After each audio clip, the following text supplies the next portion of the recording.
Today's episode is brought to you by Hellofresh. Do you feel like you're stuck in a dinner rut? With Hellofresh, you get fresh, pre-measured ingredients with mouth-watering seasonal recipes delivered right to your door. Skip all those trips to the grocery store. Count on Hellofresh to make home cooking easy, fun, and affordable. You can now enjoy cooking and get dinner on the table in 30 minutes or less. With over 25 recipes to choose from each week, there's something for everyone to enjoy. All recipes are designed and tested by professional chefs and national experts to ensure deliciousness and simplicity. Go to the link in our show notes to get $80 off, including free shipping on HelloFresh, the #1 meal kit. And hit record. Because we are so live right now. Okay. Say something. Something. Cool. Do we have questions for the round table? That's a no. I got poems ready. I got the board game ready. It would be nice if it was more organized. It's not going to be organized. That'll be fun. Blah, blah, blah, blah, Grab blah. that. Literally. We're doing it live. Because we're doing it live. Quite fun. Theoretically, if we didn't prepare and haven't... Yeah, we're figuring stuff out. Yeah, I think Edupodlooza broke the internet. It probably did. I think it broke probably Twitter. did. Alrighty. I know everyone here has been part of one segment already, but we'll do like little intros again. Let's start with you, Shane. Go ahead. Oh gosh, I haven't done an intro yet before. This is new. My name's Shane. I host the Edpodcast. I teach.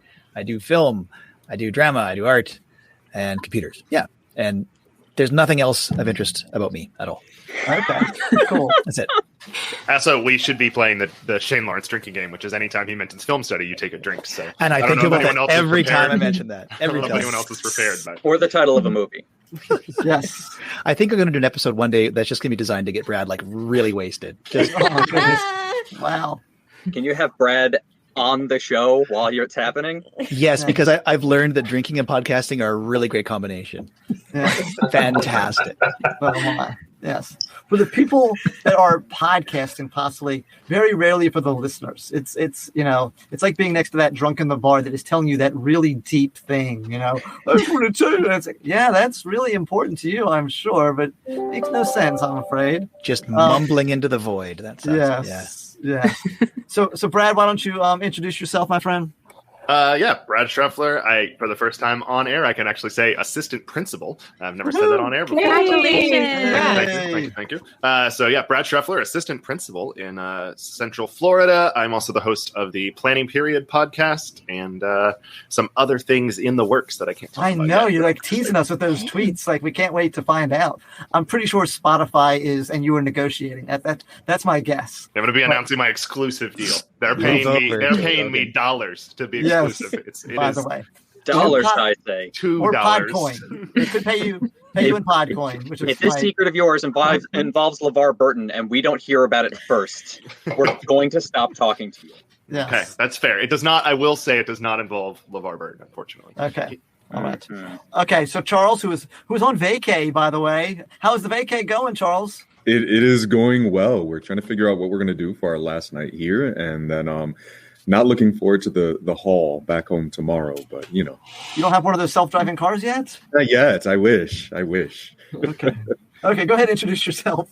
Yeah. So my name is Charles Williams. I'm the host of the Counter Narrative podcast. I'm also the co-host of Inside the Principal's Office, which I happen to be a principal. That's my actual job in Chicago, and I'm the last part of my vacation this week. I was out of town. I was in Savannah with my wife for our anniversary, and then we ended up in Nashville for a friend's birthday, and that's where I'm at now. So cool. Oh, so I just want to ask this guy. This is always my question I ask when people go on vacation. What is the best thing that you ate while you were on vacation? Oh, so there's a chef down in Savannah who won a James Beard Award for chicken wings, and you're like, really, for chicken wings? And then you eat them, and you're like, oh my god.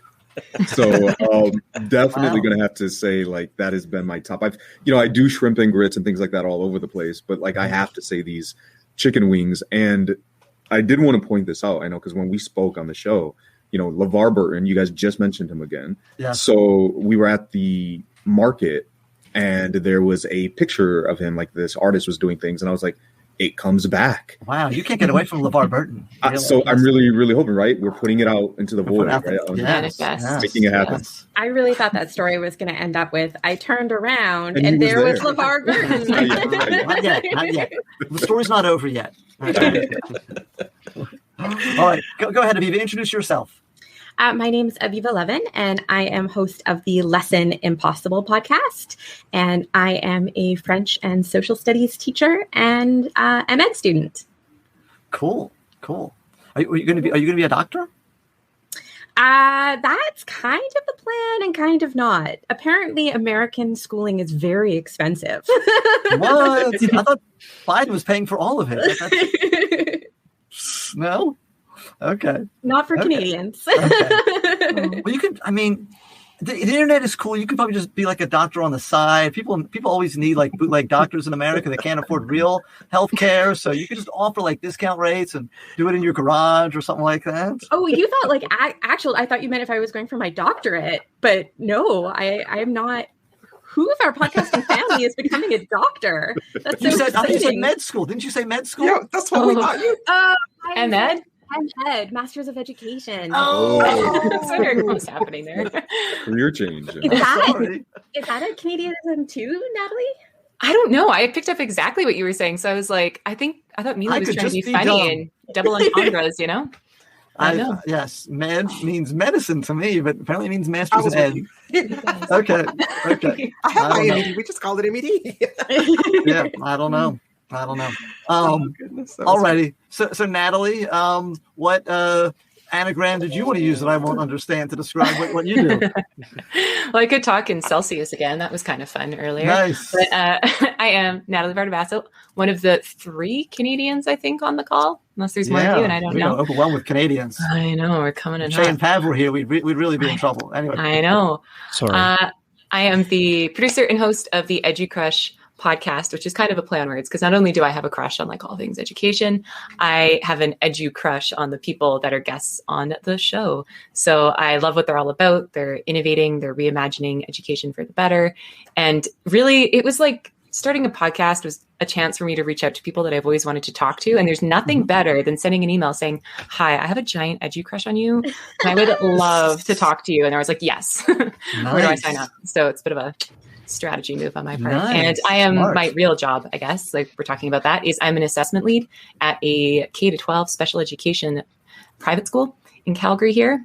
And I really like karaoke. I don't know. It's a fun fact. Oh, cool. What's your go-to song? I'm so glad you asked. I actually have a set list, and my opening number is always Michael Jackson's Black or White. And there's this little dive bar down the road called Ducky's, and they know me. Like I walk in the door and he's like, get the smoke machine out. She's here. And I always like to perform the rap part in the middle and really surprise people and leave the stage and use the whole space. Love karaoke. Nice. That's my jam. Yeah. Okay.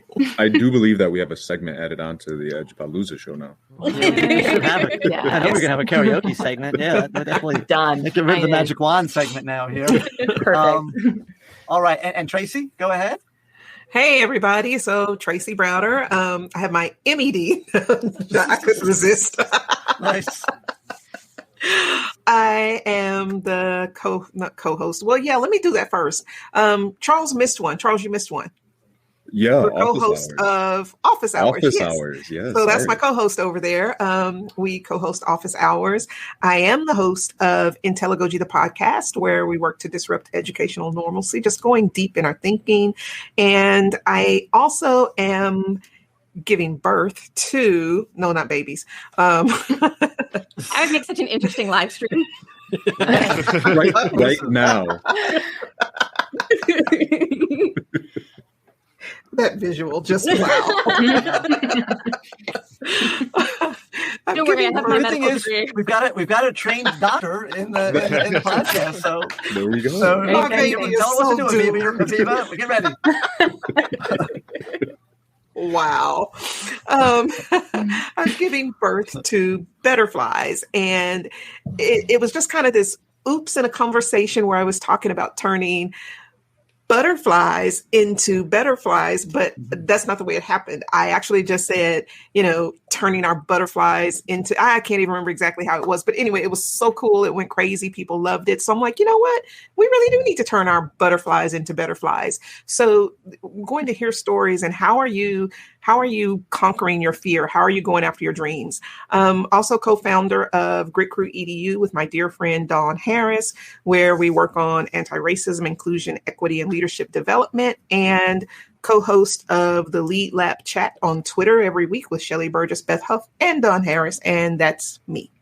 Awesome. Oh, and I'm working on my first book. I forgot. Yeah. Awesome. I'm really glad she went last. I was going to say, my introduction feels woefully inadequate at this point. Well, I'm technically last, I guess, because I'm Mealey, obviously, maybe not obviously, math teacher and podcaster. And as I've said in other earlier segments, I listen to something called Podtoberfest, the Angry Ginger. He has like a real name too, but I can't remember what it is. Jason, that's his name. And he had something called Podtoberfest back in October. And I listened to it. I didn't listen to all of it, but it was like hours and hours. And he had different segments. And I said, I want to do that. And so I went to gathering up some education podcasters, create a little DM that really is like at the heart of this event. And then I said, hey guys, how would you guys like to try and do this? And so now it's happening. So and after they said no, then we jumped on, right? Exactly.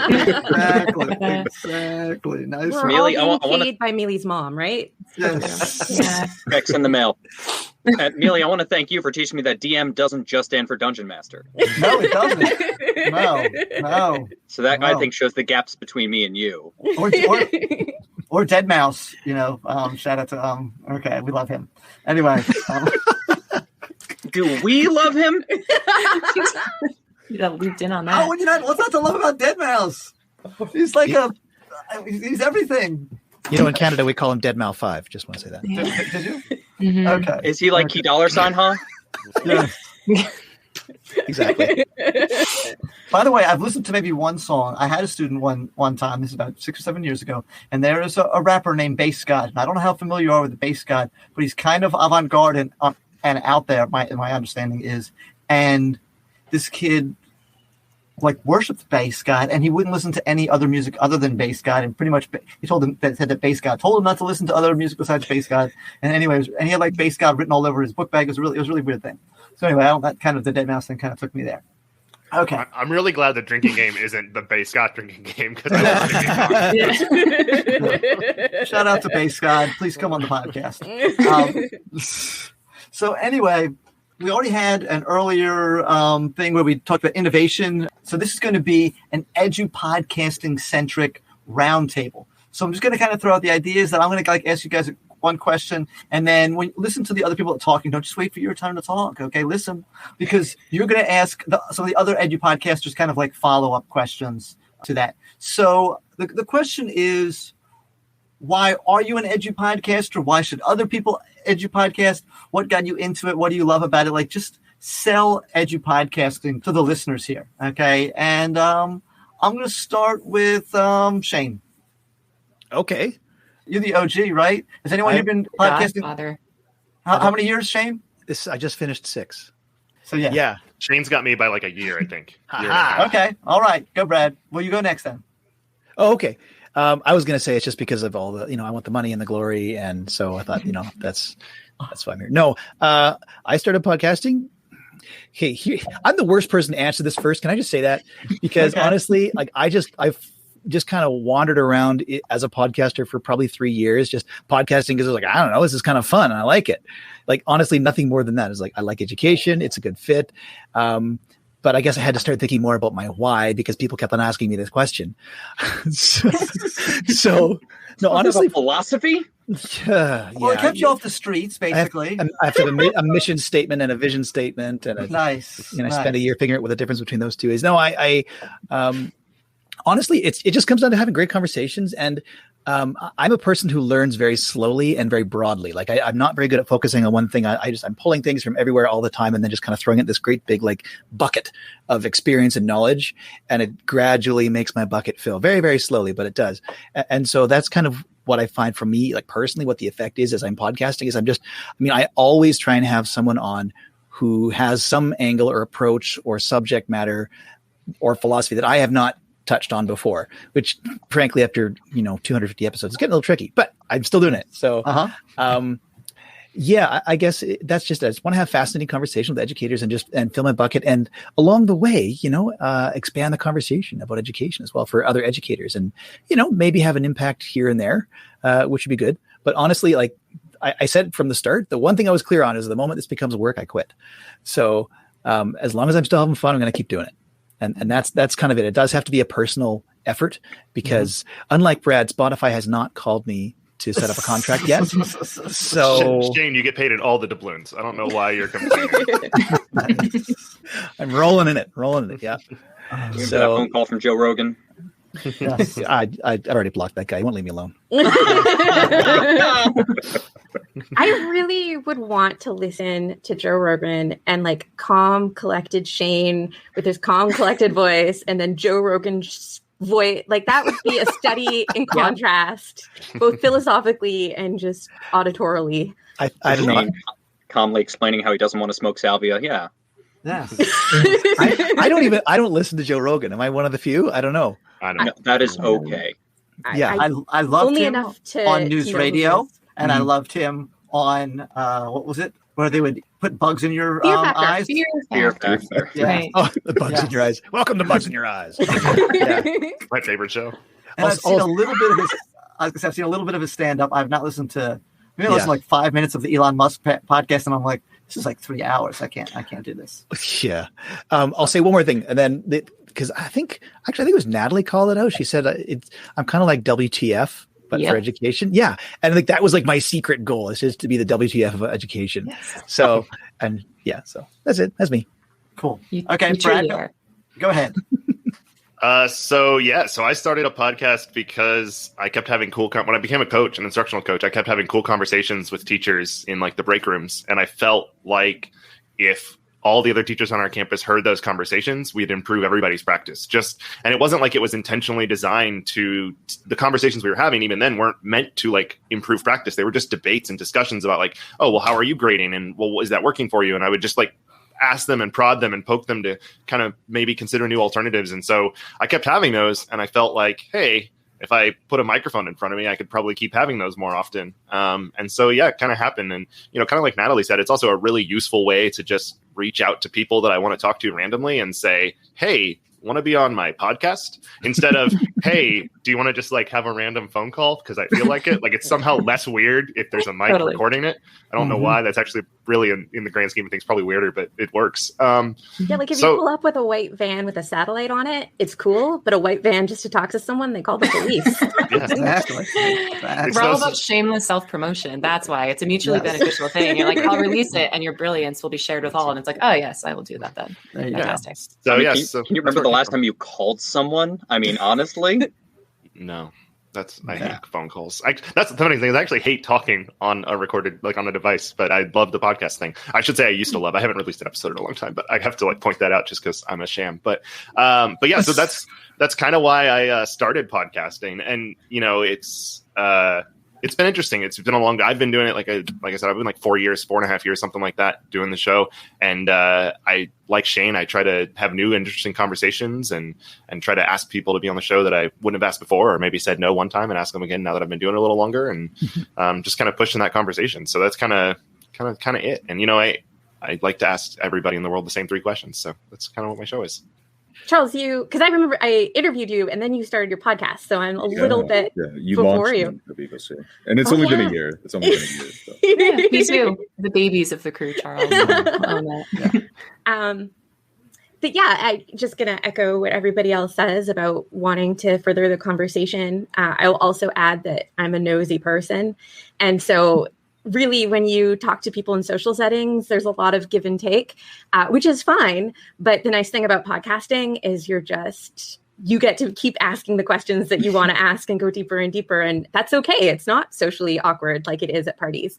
And then my why for starting was I made my move from BC to Washington State, and not being in the classroom for the first time, of like my adult life was a big shock. And so I really wanted to stay involved in education. And I think that's a way, like, I've made friends. Well, I hope we're friends. And we get ideas from each other. And then there was also, I think, that aspect of learning a new skill and finding something that I wasn't good at and that I wanted to improve in, because as an adult, we really stay in our comfort zones. And so having something that I had that productive struggle in was really something that worked well for me personally. Excellent. Excellent. Go, Charles. Yeah.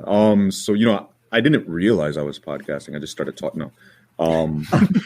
I really launched into podcasting.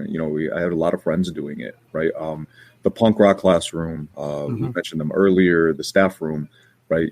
Being on Aviva's show. So it was amazing just being able to be in spaces and talking about education with a lot of educators.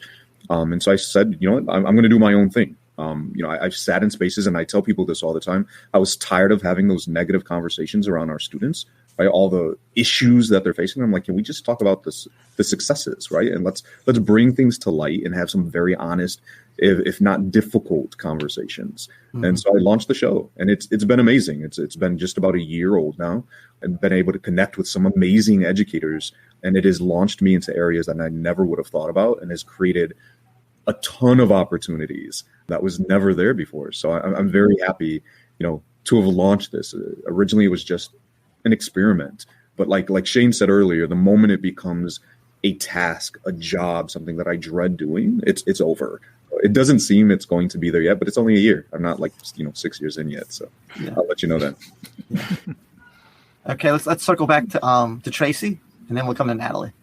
All right. And so for me, it was just this yearning desire to help educators and share my story and hear their stories and push against normalcy and have those conversations that we're often fearful of having in our own settings and space, and not renegade type conversations, but why is this way? And what can we do to change it? And, that's been the foundation of, kind of similar to what Charles said, so many relationships and so many connections where I feel like all of these little entities, all of these little pieces of this big system are working together, where all of us are making a difference in the world. Excellent. Go ahead, Natalie. Oh man, it's so hard to follow Traci. I feel like I could take my answer from bits and pieces of what everyone said. You guys have already heard the more professional reason. It's a reason to reach out to that keynote speaker for free and probe their brain for an hour. But the more personal reason, I think, gets into when I first had the idea. I was at a point in my career where I was feeling really isolated for all kinds of reasons. And a big one being, to your point, Traci, about wanting to change the conversation. The deafening roar of "that's the way we've always done it" was really loud in my context. And every time I tried to ask a what if question or present a different idea, I was feeling completely overwhelmed. And Aviva, this will probably make the most sense to you, and probably not as much to you, Shane, but definitely Aviva. I grew up in BC, which has a very different mindset and approach to education and a very different curriculum. And I'd moved to Alberta, which is quite a bit more conservative. So I felt like I was in this big Albertan bubble. And I really had to put out a siren call, a flare, Titanic style, to be like, is anyone else out there? Is anyone alive? Can anyone hear me? Translate the Canadian, it'd be like living, I think, in Seattle, and then teaching there, and then moving to Texas. That part. Also, side note, Big Albertan Bubble is the name of my folk trio. Fantastic. I hope, keep that to myself. Political, Natalie. I was going to say something very political. No, I'm being good.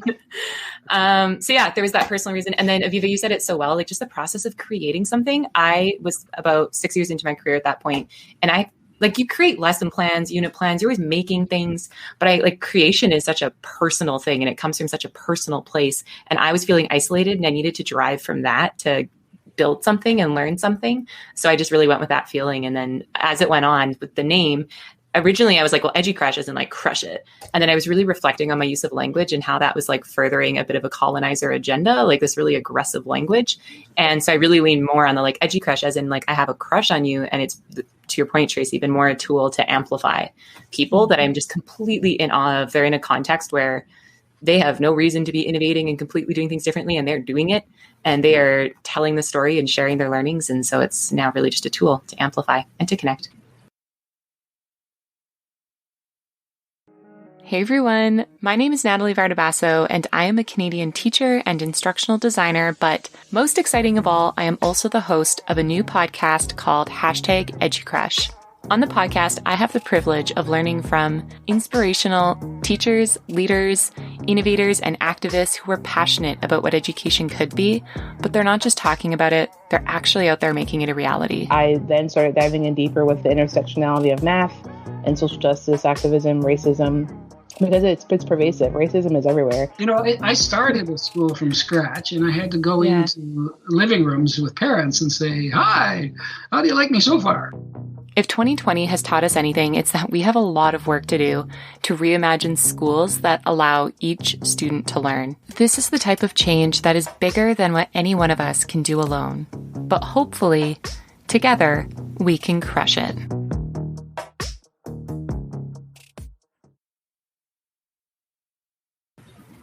Excellent. Let me say this. This is kind of weird. I got a couple ways that this happened. The first thing is, first of all, was that like I'm a nerd, and I've shared this before, but I grew up listening to talk radio. So when I was like 12 or 13, I would be listening to there's a station in Philadelphia called WWDB. And honestly, I don't even really remember what they would talk about. Sometimes it would be current events. Sometimes it would just be like random stuff, whatever the host had kind of like put out as an idea for that. And people would just kind of call in. But I started listening to that like as a real young person. And then, I was a huge Howard Stern fan at like my senior year in high school when he first came to Philadelphia. And then I have listened to like talk radio throughout my life, just various, forms. And then when it became podcasting, I got into This American Life and Freakonomics and lots of other ones. And then I was into fantasy football, and I listened to fantasy football podcasts. This shows my really weird, like some real weird corner of nerddom where there were these guys. What was their name? Oh, you can make up a name and we will agree with you. Yeah, they were like, it was called Fantasy Football Fire, I think, something like that. Yeah, Bubble Football podcast. They covered a bubble. And easily, that was the Fantasy Football 4, not the 5.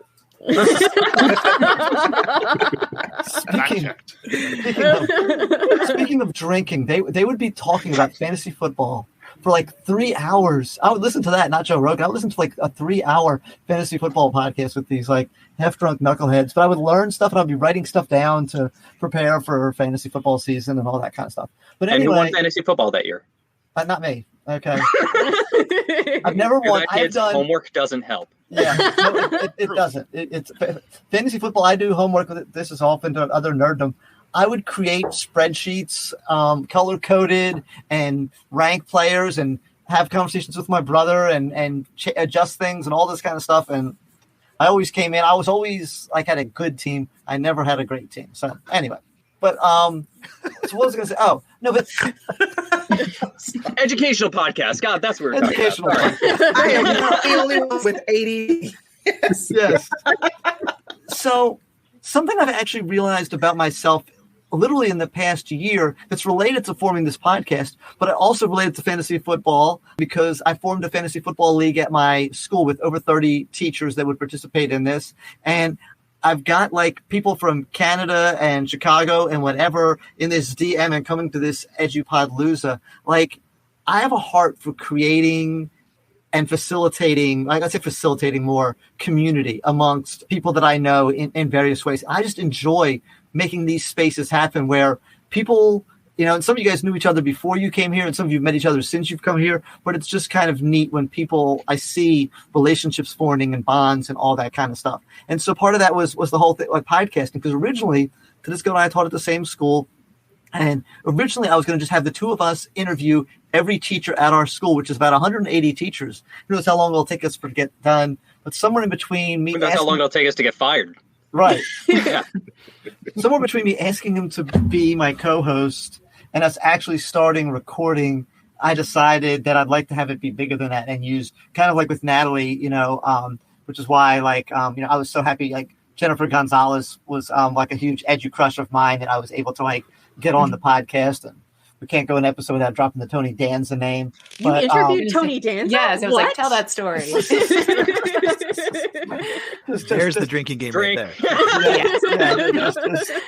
Let me tell you, Mealey is slowly turning me into an optimist against all my best wishes. Like, he told me, hey, let's do a podcast. And I'm like, no.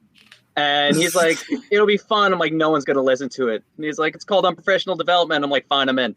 And we started doing some episodes, and like people were listening to it in countries I've never visited. And then he's like, we're going to get Tony Danza on the podcast. I'm like, you're an idiot. And then he's like, yeah, I got Tony Danza for the podcast. I'm like, I'm an idiot. Like,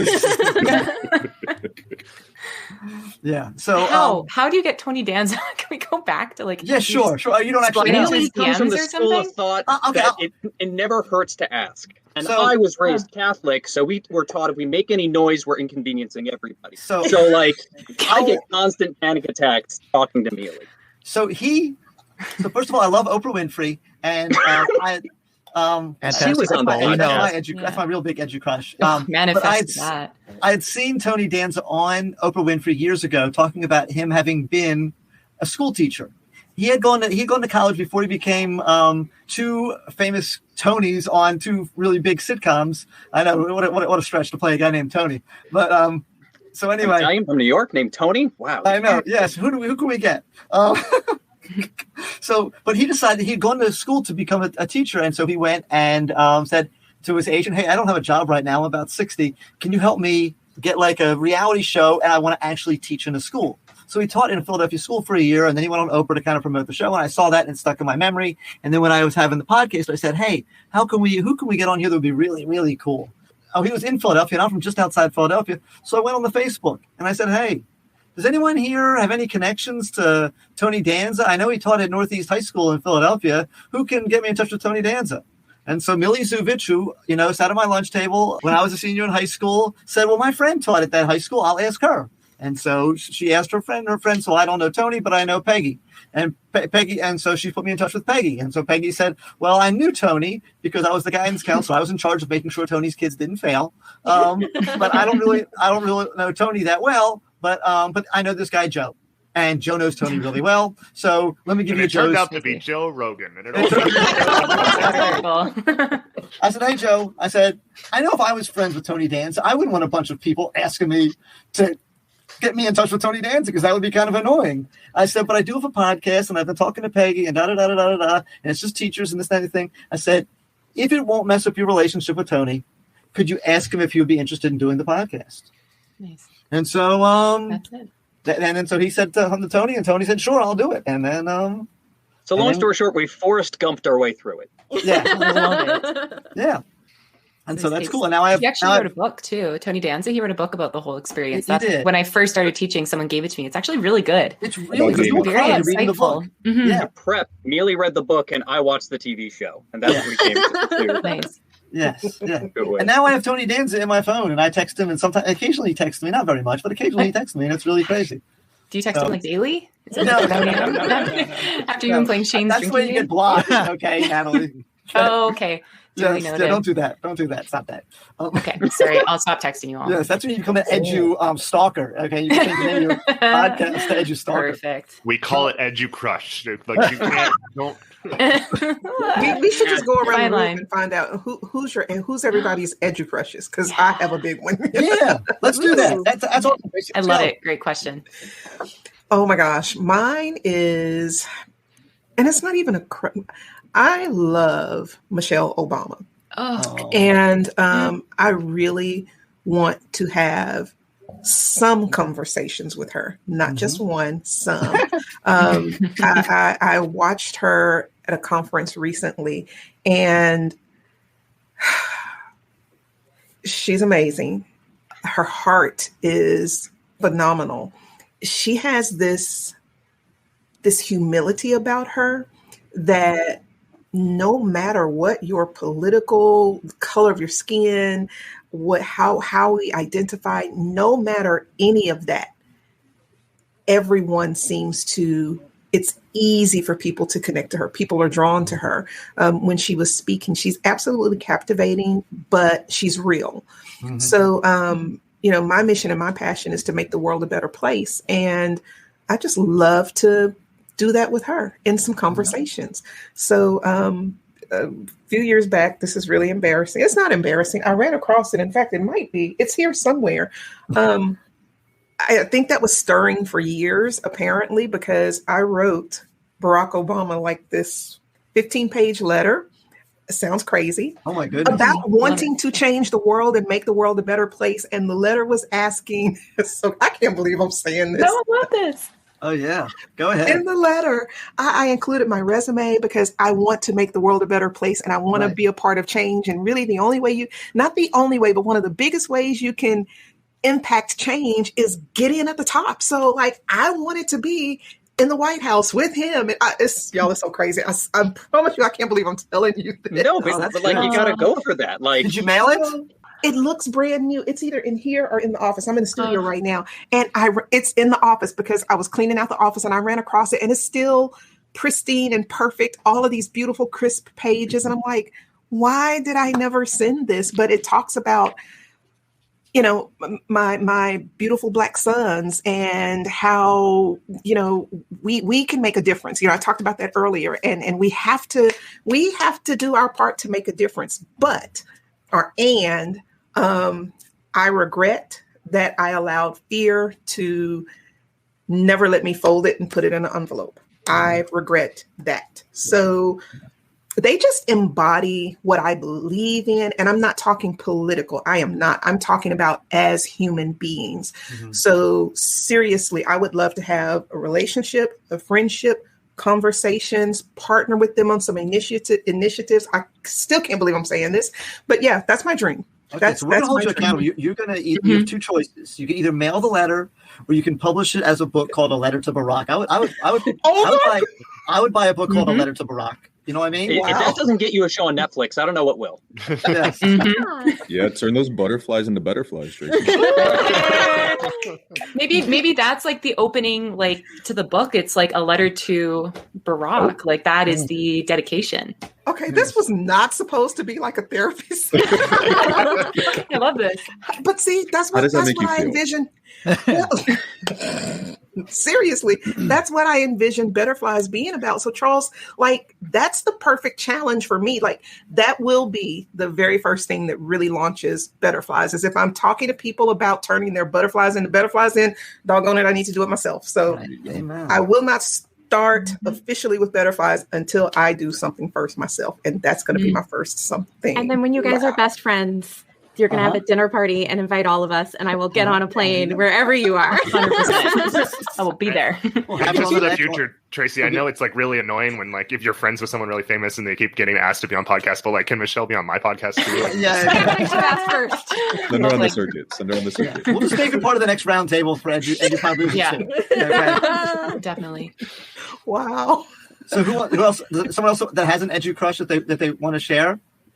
Can this be like just like I don't have a person doesn't need to be someone famous. Well, no, I mean I don't have like a huge crush. Like I feel like a little slutty when it comes to like education people. Like I just kind of experience education in all different ways. Yeah, I get around is all I'm saying. Like, I just it's like I have this brief intense relationship with this person. Okay, on to the next one, right? Like after okay, I'll confess to you. Wham bam, thank you, Shane, right? Exactly, right.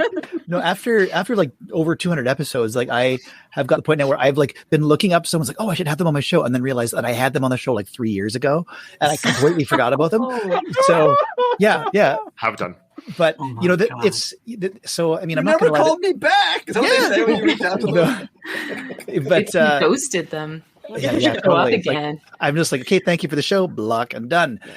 No. I mean, I love all my guests. I've had some really fantastic people on over the years, and there's a few that just kind of stand out. Just because sometimes it's because like, man, I nailed that one, and the other times like, I didn't nail that one, so I kind of forget about those ones. But no, I had someone on a while ago. His name's Nick Furman. He teaches basically education through animals, and he is just like.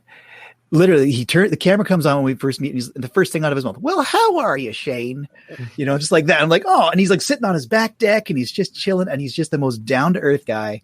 Has just full of great stories. It was like just we were friends right away. Like not even interviewer. It was just like It was so relaxed and casual, and I felt welcome, even though we were separated through the screen. I mean, there's also a part of it where he did really strongly remind me of one of my favorite people ever, just someone from my personal life who actually died way too young in an accident. So, so Nick Furman was just, I mean, honestly, if you're looking for a great guest, he's fantastic. So, he also has a TED Talk as well, but he's just the most personable person I think I have had on my show probably ever. Just such a warm person. I wish, I mean, I'm not like that. I'm spiky in class. I'm spiky. So, but I guess part of me does aspire to. Another Canadian word that I have no idea what that means. What's spiky? Spiky? Okay, so a student says, can you explain this assignment to me? And I say, have you read the instructions? No. Go. Okay. And I say, go away. Wow. Don't waste my time. That's what I say. So like snarky. Yeah. Spiky. Okay. Snarky. Like spiky. Yeah. Okay. And, I'm not to everybody. I'm not spiky to everybody. I know who can be spiky with. Okay. No, Nick Furman, he's the opposite of spiky. He's a hedgehog. Sometimes it's nice and smooth if you touch him one way, and really bad idea the other way. Me, I'm a hedgehog. Yeah, Nick Furman is cat belly all the way. Oh, wow. Okay. Best. Why do we do what we do? What's the purpose of school? How do we know what works? We don't want to be slaves to data. We shouldn't fetishize pedagogy. We don't want unaccountable, wild, free-form ideas of education that no one can really figure out how they work or if they do. We need honest, sincere dialogue. We need to talk about what really matters, and that's our students, and that's how we help them to learn and grow and improve. What we need is a discussion that includes all aspects of education, from philosophy to policy to pedagogy. You can find all of that, including interviews with authors, community leaders, teachers, students, and more on the ClassCast podcast. Check us out at www.classcastpodcast.com, on YouTube, and streaming on all major platforms. ClassCast Podcast, where real education happens. All right. Anyone else want to chime in? Do we need to pick people? Who's got one? I was thinking, like, I don't really have an Educrush. I don't know, like, as part of the show, I'm not lying, Shane. I almost said you. I'm not lying. I know you were thinking that. I really thought about it. I genuinely, y'all, for real. We were supposed to meet at ISTE in 2019, and it didn't happen because of or 2020 because of the pandemic. And it was the worst part of the pandemic was not getting to meet Shane. So it's awful. Anyways, but no, like, when I want to talk to somebody, I kind of reach out to them, and like I don't generally go for like sort of the celebrity voices because I feel like they've said a lot of the things that they're going to say. And once you get to, I feel like when they get to a certain level, they're not going to push the system real hard on my show. You know what I mean? And that's what I want, is like an honest, real conversation. And I think if you've been interviewed enough times, you just start repeating the same stories over and over again. So, but like, I think about some of the awesome guests I had, and someone that I'm still like in awe, like Taylor Mealey was one of my favorite episodes ever. He's a poet. If you don't know him, it was an amazing episode. We wrote poetry together live on my show. It was madness. Oh, wow. Like I still think about that, and it's like, holy cow, right now. That's a thing that I did. And it's amazing. And I wasn't nearly, like, it was early on in my show, way too early. I wish I could do it again. So like that's one. And then like Rick Wormley is another one who's like wrote Fair Isn't Always Equal and kind of the basis for differentiated instruction in a lot of ways. And so like I've had those times where I just like, you know what, this person will probably tell me no or won't even reply, but like I'll give it a shot, shoot them a message. And then more often than not, they say yes. So I don't know, like there's people I'm amazed by and impressed by, but I also can call a lot of them friends, and others I can say were at least a guest on my show once. So cool. I think, too, to kind of build on what Brad said about like the celebrity versus the classroom teacher, is that's where I walk away the most inspired, because a celebrity usually has a platform and famous friends to facilitate, and maybe even, like a book advance or all of this stuff. But the teacher who's able to push against a system when they don't have a name to make people listen, or they don't have the money to facilitate, like that's where I end up in the most awe of the teachers that just, that do amazing things just in the back of the building, and maybe half their staff doesn't even know their name. Mm-hmm. Although, can I add some of that anyway, is that I like having the bigger names on, but my goal is always to get them off script. Right? So, I mean, when I have a bigger name on, I research the crap out of it, and I kind of figure out all their talking points, watch all their TED Talks, figure out that stuff. And then I'm not trying to like deliberately like short circuit them, but it's like, we've talked about that, and there's all those things that have been said. So I want to have a different conversation now that, assumes that everyone knows all your talking points. Let's go deeper. And I find those are sometimes some of my best episodes as well, is when I can get them off. And it doesn't always work, because there's times where, they'll just kind of, you can hear them kind of click into their little rut, but then I just kind of nudge them off and away you go. So those have been always fun too. But I agree with you though, that it's so good shining a light on the people who are working sort of towards the back of the auditorium, so to speak. That requires this little thing that I don't do called preparation. I don't know. I don't even know. It felt weird coming out of my mouth. I can't even say it. Perspiration. So Brad, you have a challenge. Like, you guys gave me a challenge. This is your challenge. So you add this to the butterflies list. Your almost exact words when you were talking about Taylor and Molly, you said you wrote poetry live together, and it was early on. You're like, gosh, I'll probably never do that again, or something like that. And I'm like, you should totally do that again. Like, why couldn't that be a regular, somehow weave that into your show where you have all of these collaborations of poetry that then you put out into the world? So shouldn't and we know Natalie's good at poetry. I was going to say the poetry thing. When I said I wish I could do it again, it was more that like it was early on in my podcast journey as an interviewer. I don't think I pushed that as far as I could have. I've put my writing hat aside in my life for the most part, but by choice. It's not like something I miss necessarily. But yeah, no, I do like the idea of pushing and considering having some early on guests that I thought were powerful coming back. That's a good idea. I like that. Yeah. Well, I think that brings me to a question that I'm always asking myself, which is, so when I prep my interviewees, unlike Brad, I do a lot of editing because I'm not as comfortable just letting it all out there.